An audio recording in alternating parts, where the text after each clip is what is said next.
শিক্ষক নিয়োগ দুর্নীতি নিয়ে যে যতগুলি আপডেট উঠে এসেছে এর মধ্যে যে গুরুত্বপূর্ণ আপডেটটি আজকে আপনাদের সঙ্গে শেয়ার করতে চলেছি সেটি হচ্ছে অযোগ্যদের সংখ্যা কত, যেটি এসএসসির চেয়ারম্যান তিনি ব্যাখ্যা দিয়েছেন। এবং যে অযোগ্যদের সংখ্যাটা এতদিন ধরে মানুষ ধরে রাখছিল, অর্থাৎ 2-3 দিন যে ধরে রাখছিল যে সংখ্যাটি, সেই সংখ্যাটি হঠাৎ করে রাতারাতি বেড়ে গিয়ে 1000 থেকে 2000 সংখ্যা বেড়ে যায় সেই অযোগ্যদের সংখ্যা। তো হঠাৎ করে সেই সমস্ত নথি এবং ব্যাখ্যা তিনি দিয়েছেন এসএসসির চেয়ারম্যান। তো ভিডিওটি শুরু থেকে শেষ পর্যন্ত দেখবেন, তো অসংখ্য অজানা জানকারি এই ভিডিওর মাধ্যমে আপনারা পেয়ে যাবেন।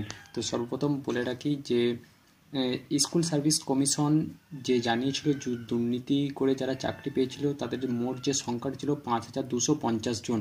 যদিও সেই সংখ্যাটা অনেকে বেড়ে যায় হঠাৎ করে দেশের সর্বোচ্চ আদালত সুপ্রিম কোর্ট জানায় যে সেটি হচ্ছে 8861 জন। কিন্তু এইভাবে অযোগ্য শিক্ষকদের সংখ্যা বদল হলো কেন, সেটি উঠছে প্রশ্ন।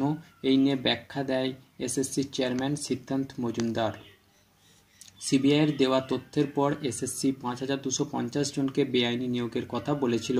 যদিও মঙ্গলবার সিবিআইকে উদ্ধার করা এসএসসি সুপ্রিম কোর্টে জানায় যে 2016 সালের বেআইনি নিয়োগ হয়েছিল মোট 8861টি। কিন্তু কি করে অযোগ্যদের সংখ্যা পাল্টে গেল তা নিয়ে প্রশ্নের মুখে এসএসসির চেয়ারম্যান সিদ্ধান্ত মজুমদার।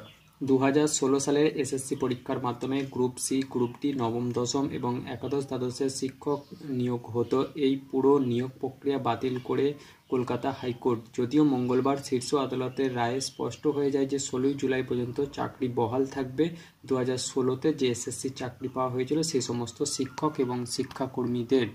এবং মঙ্গলবার সুপ্রিম কোর্টের অন্তর্বর্তীকালীন নির্দেশের সাময়িক স্বস্তি পেলেও যতদিন না স্কুলে সার্ভিস কমিশন যোগ্যদের তালিকা প্রমাণসহ প্রকাশ করবে ততদিন কিন্তু লড়াই চালিয়ে যেতে চান শিক্ষকেরা।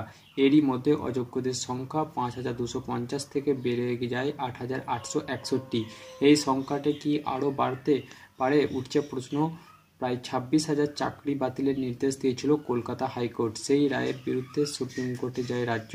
দেশের সর্বোচ্চ আদালত চাকরি বাতিলের আপাতত স্থগিতাদেশ দিয়েছে এবং সুপ্রিম কোর্টের প্রধান বিচারপতি যে বেঞ্চ মন্তব্য করেছেন যে কলকাতা হাইকোর্টের যে রায় সম্পূর্ণ ঠিক এবং সন্দেহহীন রয়েছে।